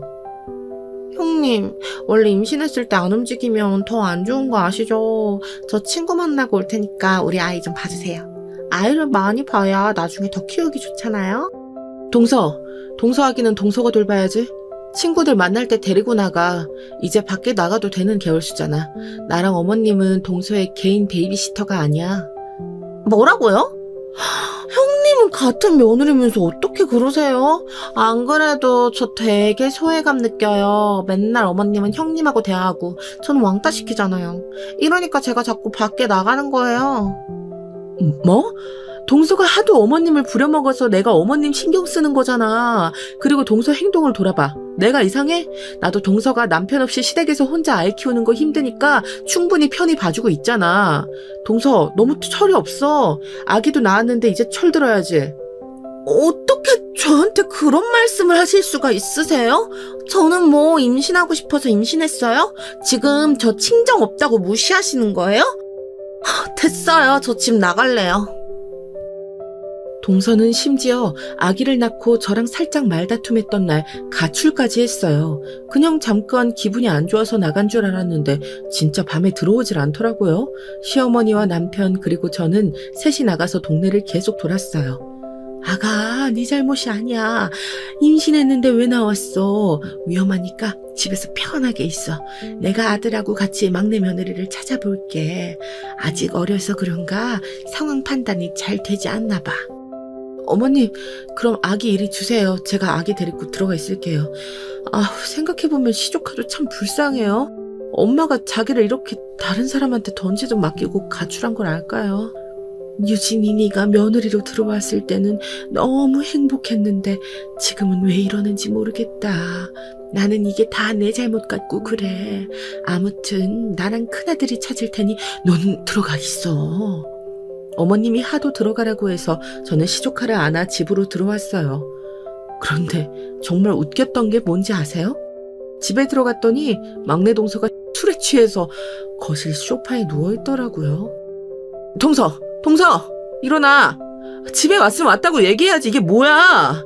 지금 가출하고 술 먹고 들어온 거야? 아기도 있으면서 왜 이렇게 철이 없어? 아기한테 부끄럽지도 않아, 어?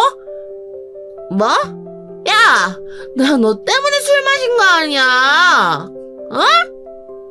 씨, 진짜 형님이면 다냐? 원래 내 성격이면 너 이미 죽었어, 알아? 진짜 거슬리는 게 한두 개가 아니야, 확시. 막내 동서를 깨우자 저에게 욕설하며 손을 들어 때리는 신용까지 하더라고요. 저는 기가 막혀서 말이 나오질 않았습니다. 제 연락을 받고 남편과 시어머니가 집에 들어오자 동서는 더 주정을 부리기 시작했어요. 차마 눈 뜨고 못 보는 광경이었습니다. 재수씨, 정신 차려요. 아니, 남편도 없는 시댁에서 이러고 싶나. 진짜 왜 이러는 거야. 막내 제대하면 당장 내쫓자. 나 같이 더는 못 살아. 아가, 괜찮니? 술을 너무 많이 마셨네. 꿀물을 타올 테니까 기다려. 저러다 간이 상할까봐 무섭다. 저런 광경을 보고도 시어머니는 막내 동서를 걱정했어요. 얼마나 천사 같은 시어머니인지 아시겠죠? 아무튼 이 사건 덕분에 남편도 막내 동서를 내쫓을 시기만 기다리게 되었습니다.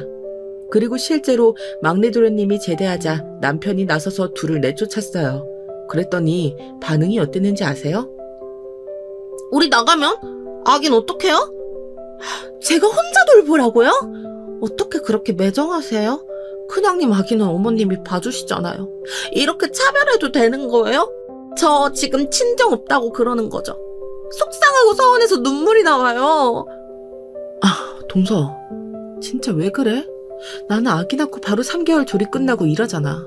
월급 받아서 친정 조금 주고 나머지는 다 어머님 드려. 아기 봐주시는 거 감사해서 드리는 거야. 동서는 하는 것도 없이 집에만 있잖아. 그리고 동서 임신했을 때랑 출산하고 산후조리도 어머님이 해주셨던 거 잊었어? 형님, 그만하세요. 제가 싫으면 그냥 싫다고 하면 되잖아요. 매번 어머님하고 둘이 딱 붙어서 저 소외감 들게 하시고. 왜 그러세요? 지금 남편도 제대하고 할 줄 아는 게 없어서 공장 가게 생겼어요. 그럼 저 혼자 집에서 살림하고 아이 봐야 되는데 그게 쉬워요? 동서, 그러게 왜 어린 나이에 임신해서 그래. 나랑 남편은 상황 보면서 임신한 거야. 동서가 시댁을 나가기 싫으면 행동을 잘했어야지. 막내 도련님과 동서 보고 나가라고 하니 동서는 끝까지 싫다고 우겼어요. 하지만 이미 남편과 저는 확고한 마음이었습니다. 가출 사건 이외에도 동서는 담배를 피웠는데 그게 그렇게 고통이었거든요. 동서가 흡연해서 그게 내 아이한테도 영향을 끼쳐. 그리고 어머님 건강도 이제 안 좋으신데 자꾸 그렇게 집에서 담배를 피우면 우리가 너무 피해를 보잖아? 서로 따로 살면 좋은데 왜 그렇게 고집하는 거야? 솔직히 우리가 아이 봐주고 동서는 매일 친구들하고 놀러 다니니까 편했지? 아, 알겠어요. 그럼 나가면 되잖아요. 진짜 더럽고 치사해서 못 견디겠네. 형님, 그렇게 살지 마세요. 그러다 벌 받아요? 사람이 착하게 살아야죠. 결국 저는 제가 나서서 동서를 내쫓았어요. 실제로 동서의 반응이 한두 개가 아니어서 상당히 고통스러웠거든요. 그렇게 동서를 내보내니 속이 다 시원했습니다. 둘째 동서는 결혼하고 얼굴을 본 적이 5손가락 안에 꼽을 정도였어요. 동서, 이번에도 안 내려와? 무슨 결혼해서 가족이 됐는데 얼굴을 2년에 한 번 봐. 나는 괜찮은데 어머님이 아들을 많이 보고 싶어 하셔. 동서가 내려오기 힘들면 서방님이라도 보내. 그건 우리 집 사정이니까 우리가 알아서 할게요. 저도 내려가고 싶죠. 그런데 저는 서울 토박이라 시골이 너무 불편하다니까요. 마음 같아선 어머님 모시고 살고 싶은데 이미 형님이 그러고 사니까 그러지도 못하네요. 어머, 저 바빠서 끊을게요. 나중에 통화해요. 동서! 이런 식으로 끊는 게 어딨어. 참나 기가 막혀. 둘째 동서는 바쁘다는 핑계로 시댁에 오지도 않았고 막내 동서는 삐져서 저 때문에 시댁에 오지 않았어요. 아무리 중간에서 중재하려 해도 보통 사람들이 아니더라고요. 이런 상황에서 저는 너무 스트레스를 받아 머리가 빠지기도 했답니다. 그러던 도중 사건이 하나 발생했어요. 회사에서 아주 좋은 기회라고 하면서 중국에 주재원으로 발령을 내줬어. 거기 가면 우리 아기가 다닐 유치원도 지원해주고 집이나 이런 것도 당연히 지원이래. 당신만 괜찮으면 가서 살고 싶은데 어떻게 생각해? 그래? 나는 어릴 때부터 외국에서 살고 싶어서 좋아. 그런데 우리가 중국 가면 어머님이 혼자 계시는데 괜찮을까? 나는 좋은데 어머님이 걱정이야. 이따 진지하게 말해보자. 아마 엄마는 가라고 하실 것 같아. 평생 중국에 있는 건 아니니까 괜찮지 않을까? 이런 기회가 또 언제 올지 모르잖아. 남편이 회사에서 능력을 인정받아 중국으로 가게 되었어요. 우리가 중국에 가면 혼자 남을 시어머니가 걱정되었습니다. 어머, 아니야. 이렇게 좋은 기회를 그냥 날릴 수는 없지. 나는 신경 쓰지 말고 꼭 가. 너무 잘됐다. 큰 며느리도 예전부터 다른 나라 살아보고 싶었다며 이런 기회 놓치면 안 돼. 다른 건 걱정이 안 되는데 어머님이 걱정이에요.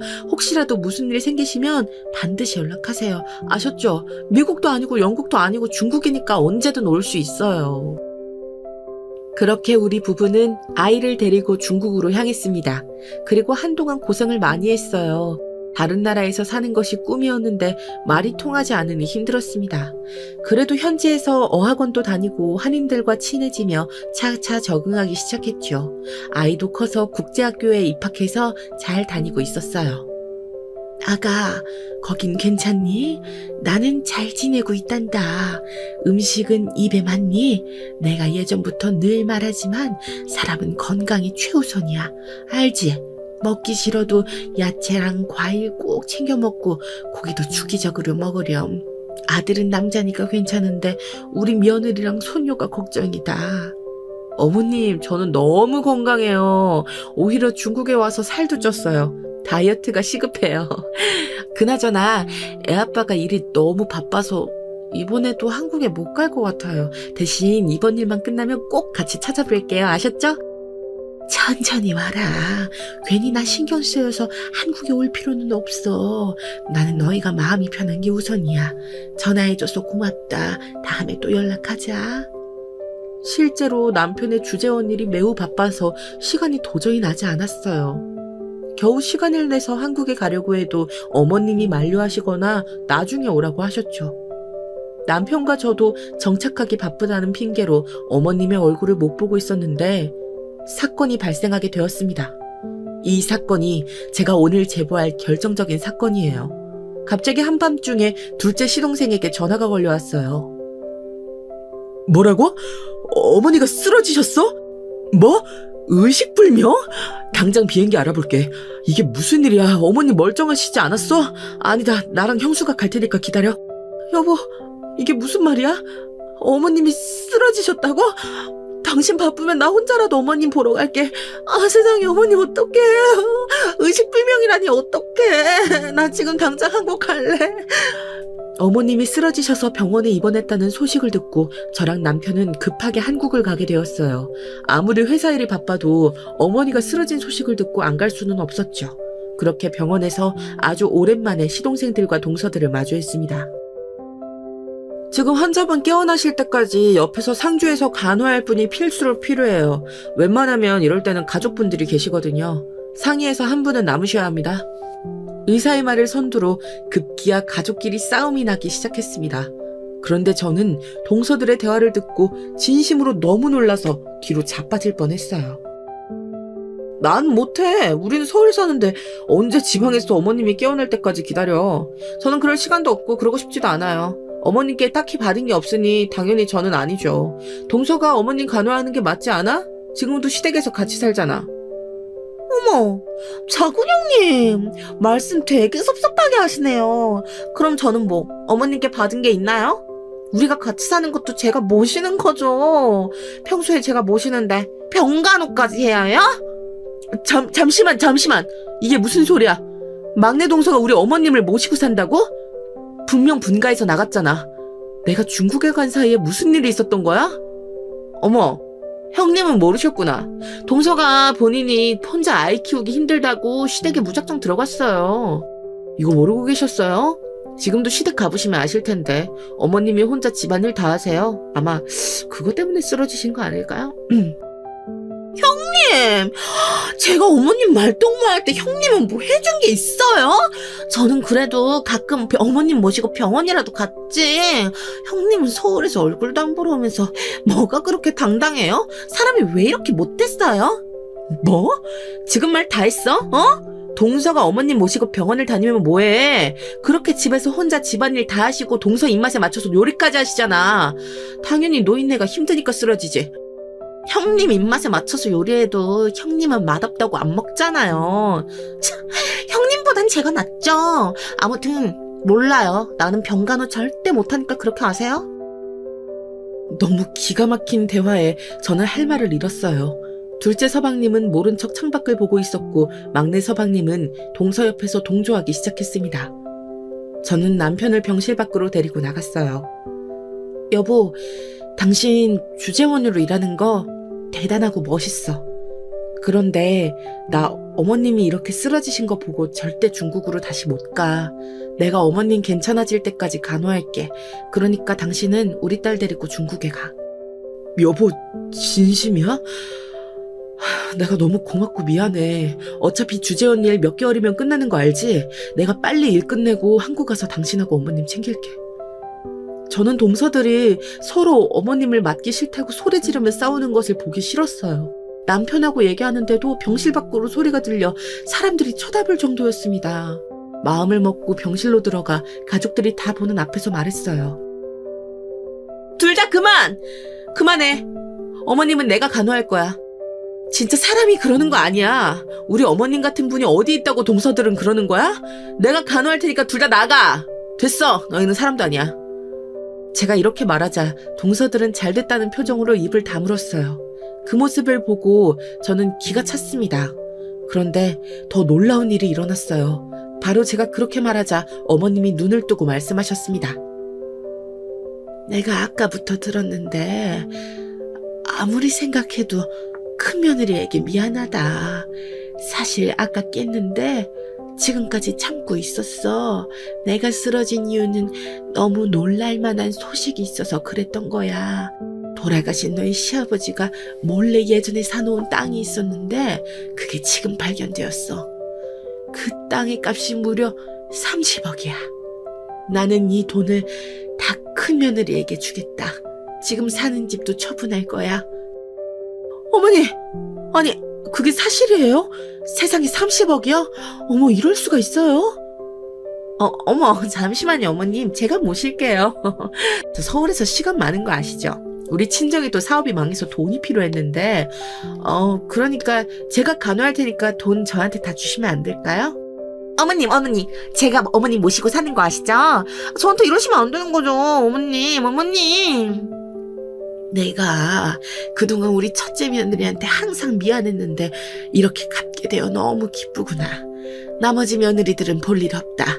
우리 평생 얼굴 보지 말고 살자. 시어머니는 결혼하고 처음으로 정색하며 말씀을 꺼내셨어요. 그렇게 착하고 참한 분이 정색하고 당당하게 할 말만 하니 얼마나 멋졌는지 모릅니다. 동서들은 태도가 돌변해서 갑자기 본인들이 간호하겠다고 난리였어요. 하지만 시어머니는 꿈쩍도 하지 않았죠. 엄마 잠시만요. 아버지가 땅을 사셨어요? 저 그건 몰랐는데. 아니, 왜 그걸 지금 한 거예요, 엄마? 진짜 지금 아내 친정이 지금 사업이 망해서 많이 어려워요. 조금만 도와주세요. 야, 이놈아, 넌 양심도 없냐? 그렇게 결혼하고 엄마 얼굴도 안 보러 왔으면서 갑자기 이래? 막내 너도 마찬가지야. 엄마한테 그동안 다들 얼마나 매몰차게 굴었으면서 양심도 없어? 시동생들도 난리가 났지만 그건 남편이 가볍게 제압했어요. 이 뒤로는 제가 실제로 어머님을 극진히 간호했고 동서들은 병실로 못 돌아오게 막았습니다. 그리고 남편이 중국에서 주재원을 마치고 돌아오자 어머님은 그 돈으로 경기도 외곽에 멋진 별장을 지으셨어요. 거기서 우리 부부와 딸 그리고 어머님과 행복하게 살고 있답니다. 서방님들과 동서들은 어떻게 사는지 궁금하지도 않아요. 아예 연락 자체를 차단했거든요. 여기까지가 제가 준비한 사연입니다. 다들 재밌게 들으셨나요? 저는 어머님을 모시고 평생 행복하게 살려고요. 들어주셔서 감사합니다.